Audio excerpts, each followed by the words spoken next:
J'ai ordonné un siège complet de la bande de Gaza. Il n'y aura pas d'électricité, pas de nourriture, pas de carburant. Tout est fermé.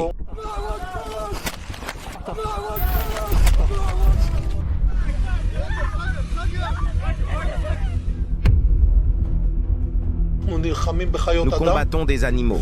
Ces mots ont fait le tour du monde. Ils ont été cités devant la Cour internationale de justice. Ils figurent dans les rapports des Nations Unies, invoqués comme preuve directe, preuve d'une intention génocidaire. Et en vous, quelque chose s'est peut-être cristallisé encore une fois.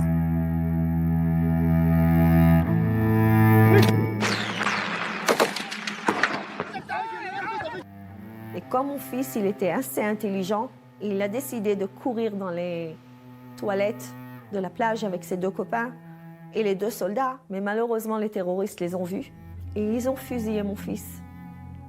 Direct, une balle sur la tête. Des jeunes garçons de 16 ans, 17 ans et deux soldats. Personne n'est resté en vie.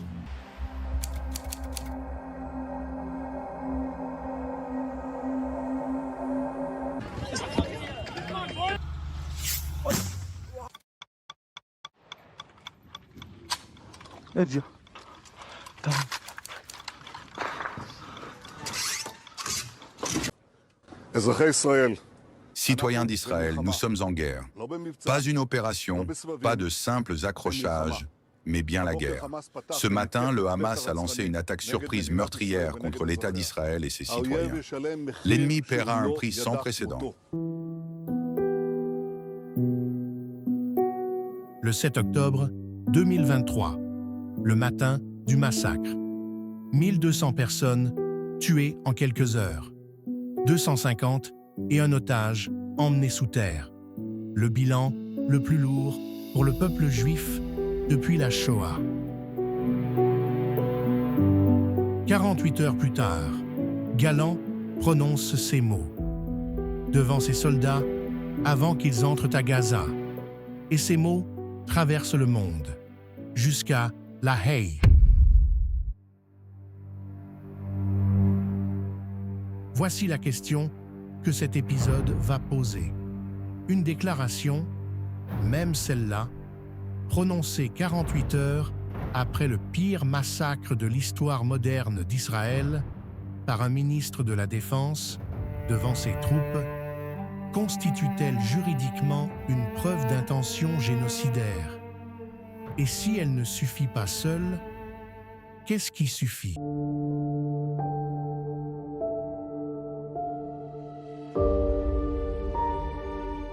Enquête contemporaine. Comprendre. Le crime de génocide, il est prévu à l'article 6 du statut de Rome. C'est le crime qui consiste à vouloir éliminer un groupe en raison de son identité. En droit pénal international, on a une définition restrictive de ces identités. C'est l'identité nationale, ethnique, raciale ou religieuse. Et la spécificité du génocide, et c'est ce qui en fait ce crime des crimes, c'est que vous êtes tué en raison de votre identité. Parce que on ne veut pas seulement tuer dans le génocide. C'est un crime d'éradication. Et c'est un crime d'extermination. Extermination, on a terminus là. On tue jusqu'au dernier. Bienvenue sur Gaza, génocide ou propagande. Une série documentaire sur l'accusation la plus grave du droit international. Dans le premier épisode, nous avons découvert une méthode que le droit international utilise pour prouver une intention que personne n'avoue presque jamais. On l'appelle l'inférence raisonnable. Le principe est simple. Pour conclure qu'une intention génocidaire existe, il faut que les actes ne puissent s'expliquer que par elle. Pas surtout, pas probablement, uniquement. Autrement dit, conclure à l'intention exige un travail précis, examiner chaque autre explication possible et montrer qu'aucune ne tient. Et vous avez vu que les institutions qui ont conclu au génocide n'ont pas effectué ce travail. Mais une question est restée ouverte. Si la méthode n'a pas été suivie, sur quoi alors L'accusation tient-elle? Parce qu'elle tient sur quelque chose. Elle ne sort pas de nulle part. Elle s'appuie sur des indices concrets, nombreux, lourds. Et c'est eux, aujourd'hui, que nous allons regarder en face. Alors posons la vraie question. Quand on accuse Israël de génocide, sur quoi s'appuie-t-on concrètement? Pas sur une intuition, pas sur une impression, sur des indices précis. Et quand on les rassemble, ils se rangent en 4 familles d'indices. Les mots, ce que les responsables israéliens ont déclaré. Les actes, la façon dont la guerre a été menée. Les chiffres, l'ampleur des pertes et des destructions.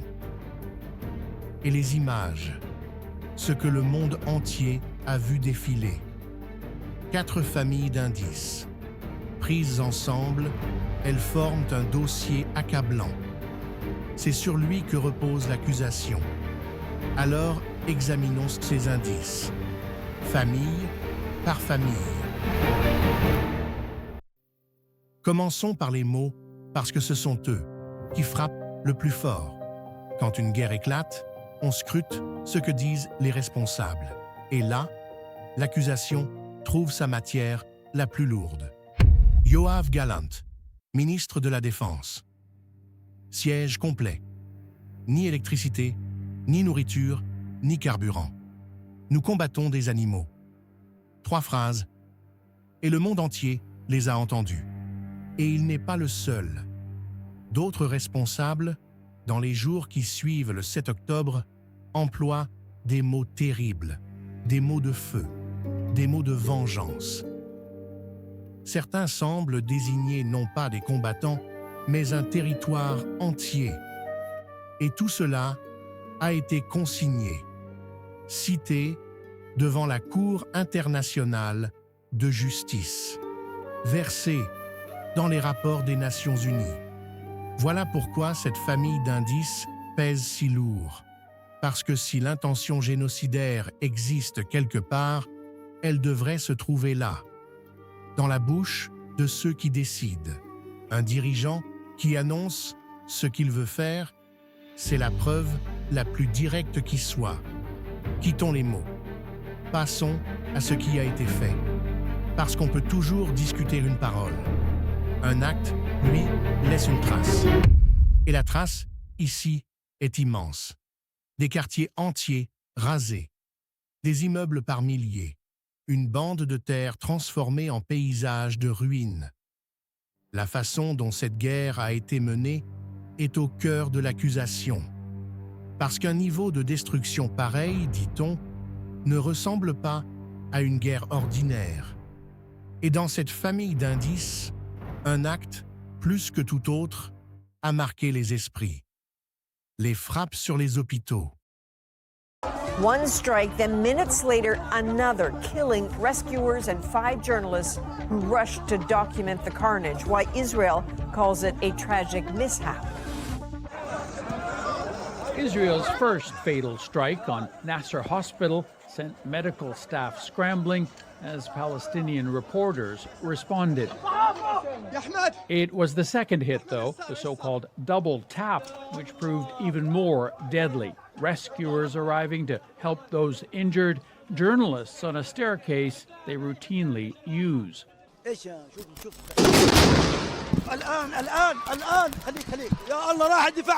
At least 20 died, according to Gaza health officials, including 4 medical workers and 5 journalists.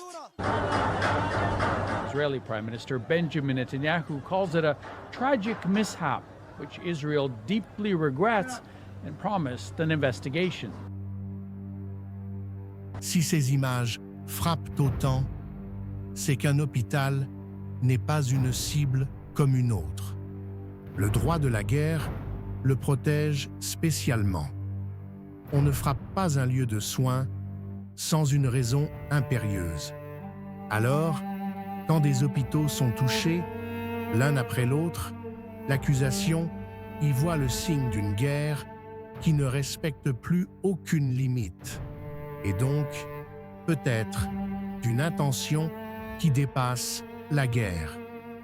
Voilà pourquoi cette série d'éléments pèse autant dans l'analyse. Les mots pouvaient être de la rage. Les actes, eux, sont là, visibles, mesurables. Une destruction de cette ampleur demande une explication. Restons dans le réel. Et cette fois, observons-le à travers les chiffres, qui apportent une précision que les images n'offrent pas toujours. Selon le ministère de la Santé de Gaza, repris par les Nations Unies, plus de 70 000 personnes ont été tuées depuis octobre 2023. Plus de 170 000 blessés. Parmi les morts, selon l'UNICEF, plus de 20 000 enfants. Et ce n'est pas tout. Selon l'ONU, près de 9 habitants sur 10 ont été chassés de chez eux. Les images satellites des Nations Unies montrent plus de la moitié des bâtiments endommagés ou détruits. Dans certaines zones, bien davantage. Et le chiffre a une force particulière. Il paraît neutre, objectif, définitif. Une parole peut être interprétée, un acte discuté. Mais un nombre, semble-t-il, ne se discute pas. Alors, quand le bilan atteint une telle échelle, l'accusation y voit une preuve qui se passe de commentaires. C'est pour cela que cette famille d'indices, les chiffres, revêt une gravité particulière. Parce qu'un nombre, quand il est grand, force la conviction avant qu'on ait eu le temps de réfléchir. Et puis, il y a ce qui nous touche en premier. Avant les mots, avant les chiffres, les images. Depuis 2 ans, elles arrivent sans interruption. Un enfant tiré de la poussière, une mère devant les ruines de sa maison, des civils qui fuient. Encore et encore, le monde entier a vu ces images, sur tous les écrans, dans toutes les langues, à chaque heure du jour. Et l'image a un pouvoir qu'aucun mot, qu'aucun chiffre n'égale. Elle ne s'adresse pas à la raison, elle frappe avant. On ne discute pas une douleur qu'on voit de ses yeux. Alors quand ces images s'accumulent, jour après jour, elles installent une conviction qui n'a même plus besoin d'arguments. Le sentiment qu'un tel malheur ne peut être qu'un crime voulu. Voilà pourquoi cette catégorie d'indices, les images, s'impose avec une intensité que les autres n'atteignent pas. Parce qu'elle ne convainc pas seulement l'esprit, elle emporte le cœur. Avant d'aller plus loin, une chose doit être posée. Une chose que rien ne viendra contredire. Que les choses soient claires. Rien de ce qui va suivre ne cherche à diminuer la gravité de ce qui arrive. Aucun de ces raisonnements n'atténuera une réalité terrible, celle de vies perdues en grand nombre, et, dans tant de cas, des vies innocentes. Au contraire, une douleur de cette ampleur mérite mieux qu'un slogan. Elle mérite qu'on la regarde avec exactitude. Parce que se tromper de mots sur une telle tragédie, ce n'est pas seulement une erreur de droit. C'est une façon de la trahir. Alors, récapitulons. Les mots, les actes, les chiffres, les images. 4 familles d'indices. Et ensemble, l'effet est écrasant. On regarde tout ça, et une conclusion s'impose presque d'elle-même. Autant d'indices qui pointent tous dans la même direction, ça ne peut pas être un hasard. Et c'est là, justement, qu'il faut se méfier. Parce que cette impression, celle du poids qui s'accumule, cache un piège. Le piège de l'accumulation. Empiler les indices, ce n'est pas la même chose que les prouver. Des indices fragiles ne font pas une preuve solide. Ils font autant de questions. Et vous vous souvenez de la règle du premier épisode. Pour qu'un faisceau d'indices établisse une intention, il ne suffit pas qu'il soit lourd. Il faut que chaque indice, pris un par un, résistent à l'examen, qu'aucune autre explication ne puisse en rendre compte. Alors, c'est ce que nous allons faire, reprendre ces indices, un par un, non plus pour mesurer leur poids, mais pour poser sur chacun une seule question. Est-ce que cet indice tient debout, seul, ou est-ce qu'une autre lecture, tout aussi sérieuse, peut expliquer la même chose? 4 indices, 4 questions. Commençons. Les mots d'abord. Siège, animaux. Les déclarations qui ont fait le tour du monde.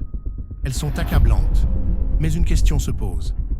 Celui qui parle dans quel moment? 48 heures après le pire massacre de l'histoire du pays. Une parole de fureur prise dans le choc. Est-ce déjà la politique d'un État? J'ai un message. Aujourd'hui, Israël se défend sur 7 fronts contre les ennemis de la civilisation. Nous combattons à Gaza contre le Hamas, ces sauvages qui ont assassiné, violé, décapité et brûlé des personnes le 7 octobre. Vous l'avez entendu. Un nom, toujours le même, le Hamas, pas le peuple palestinien.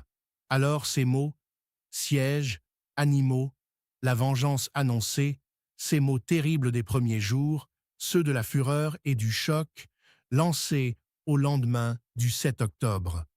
De quoi sont-ils vraiment la preuve? Les actes ensuite, les destructions, les frappes sur les hôpitaux. L'ampleur est réelle, indiscutable. Mais une autre question surgit. Au cœur de Gaza, c'est sous ce bâtiment de l'UNRWA que l'armée israélienne affirme avoir découvert un tunnel, utilisé selon elle par le Hamas. Lors d'une visite organisée pour la presse, les militaires montrent l'accès à cette galerie souterraine. Nous sommes au cœur des secrets du Hamas. Sous le principal bâtiment de l'UNRWA, il y a des services de renseignement du Hamas.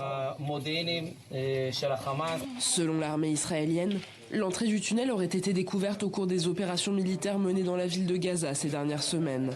Situé à 18 mètres sous la terre et long de 700 mètres, son infrastructure électrique serait alimentée par les installations de l'Agence de l'ONU pour les réfugiés palestiniens au Proche-Orient. Ces mêmes destructions, une guerre contre un ennemi, caché sous les villes, sous les bâtiments civils, dans les tunnels, sous les hôpitaux, ne produirait-elle pas, elle aussi, ce genre de ruines? Toujours selon l'armée israélienne, une réserve d'armes aurait été trouvée dans l'enceinte même du siège de l'UNRWA. Le chef de l'agence onusienne estime que ces accusations méritent une enquête indépendante. Les employés de l'UNRWA ont quitté leur siège à Gaza le 12 octobre. Nous n'avons pas utilisé ce bâtiment depuis que nous l'avons quitté et nous n'avons connaissance d'aucune activité qui aurait pu s'y dérouler. Fin janvier, Israël avait accusé 12 employés de l'UNRWA d'avoir pris part aux attaques du Hamas le 7 octobre dernier. Une enquête interne de l'ONU est en cours. Une douzaine de pays ont d'ores et déjà suspendu leur financement à l'agence. La destruction prouve la violence. Mais prouve-t-elle l'intention d'effacer un peuple? Les chiffres maintenant, plus de 70 000 morts, un bilan terrible. Mais d'où vient ce nombre? D'une seule source, le ministère de la Santé de Gaza, que les institutions reprennent, sans pouvoir le vérifier sur le terrain. Et ce nombre ne dit pas qui était civil, qui était combattant. Et surtout, même si ce chiffre est exact, même s'il est immense, il dit l'ampleur d'une guerre. Mais traduit-il pour autant l'intention d'un génocide?